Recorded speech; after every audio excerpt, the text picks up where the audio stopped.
जब हमें लगे कि हमारे साथ कुछ ज़्यादा ही मुश्किलें हैं, दिक्कतें हैं, असुविधा है और अभाव है या कमी है, तब हमें समझ लेना चाहिए कि हमें कुछ ज़्यादा ही मेहनत करने की आवश्यकता है, ज़्यादा धैर्य रखने और अधिक समय देने की ज़रूरत है। हाल ही में फिजिक्स वाला के फाउंडर अलख पांडे जी एक लड़के गगन की सराहना और चर्चा करते हैं, जो अलीगढ़ के अतरौली तहसील का है, जिसने IIT 2024 एडवांस में अच्छा रैंक स्कोर किया और IIT BHU में ECE ब्रांच से एडमिशन लिया और अब IITians है।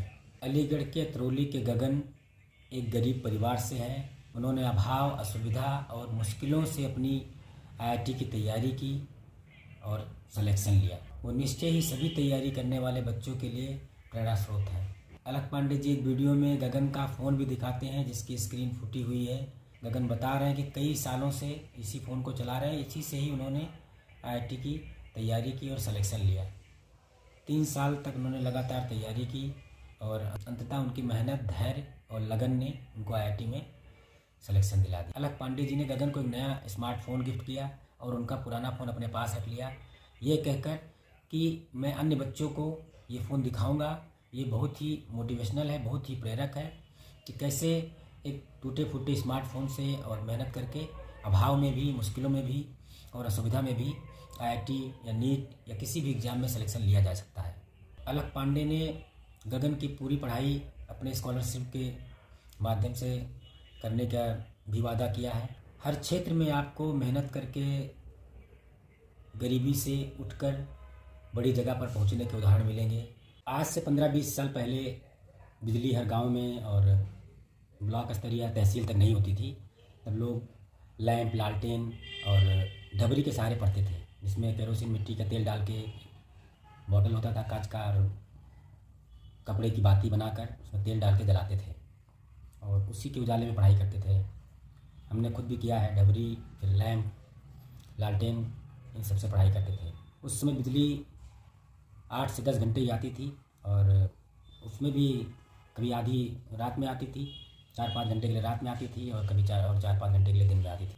दिन में काम और स्कूल के बाद में रात में पढ़ाई करने के लिए डबरी, लालटेन या लैंप का सहारा लेना पड़ता था। अभी भी बहुत सारे गाँव में 15 घंटा, 20 घंटा ही लाइट है मैक्सिमम, जिसमें रात में 2-3 घंटे, 4 घंटे के लिए कटती है और दिन में कटती है। बिजली की खपत ज़्यादा है, उत्पादन कम है। धीरे धीरे उत्पादन बढ़ रहा है और जल्दी लगभग 24 घंटे हर जगह लाइट रहेगी, ऐसा उम्मीद है। जब मैं ग्रेजुएशन कर रहा था तो लगभग 2007 की बात है, उस समय भी कई शहरों में, ज़िलों में भी बिजली 12-15 या मैक्सिमम 18 घंटे रहती थी। हमारा ग्रेजुएशन का पहला साल था और बिजली का टाइमिंग था रात में 12 बजे आती थी। तो या तो हम रात में 12 बजे से लेकर सुबह पढ़ते 4 बजे तक, या फिर लैंप, डबरी या लालटेन के सहारे पढ़ते। तो उस समय लगभग सभी बच्चों के पास लैंप होता था।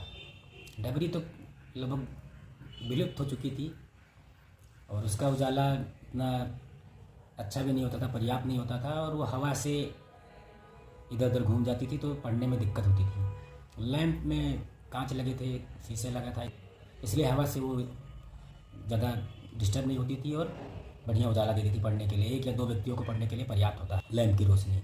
तो उस टाइम विद्यार्थियों के लिए अलग से कोटा था, हमको महीने में 5 लीटर मिलता था, क्योंकि केरोसिन मिट्टी के तेल की भी दिक्कत थी और ऐसा नहीं था कि कोई कितना भी ले ले, उसको सबको लिमिट थी, 1 लीटर 2 लीटर ही मिलता था। लेकिन विद्यार्थियों के लिए कुछ एक्स्ट्रा था, 4-5 लीटर मिलता था और हम उसी से ही पढ़ाई करते थे। बिजली 2-3 सालों में कभी भी ऐसा टर्न आता था जब रात में शाम को ही आ जाती थी और रात भर रहती थी, या रात के 12 बजे तक रहती थी। ज़्यादातर देर में आती थी और खाना बनाना और पढ़ाई सब लैंप या लालटेन के सहारे ही करना पड़ता था। ऐसा उस दौर में सबके साथ होता था, सिर्फ हमारे साथ ही नहीं हुआ होगा। जो भी उस शहर में थे या उस जैसे शहर में थे, सबको पढ़ाई ऐसे ही करनी होती थी, लैंप लालटेन के सहारे ही। सब कुछ दिक्कतें थी, मुसीबत थी और सब खुश थे, उसमें पढ़ रहे थे, उनको किसी तरह की कोई अफसोस नहीं था और शिकायत नहीं थी।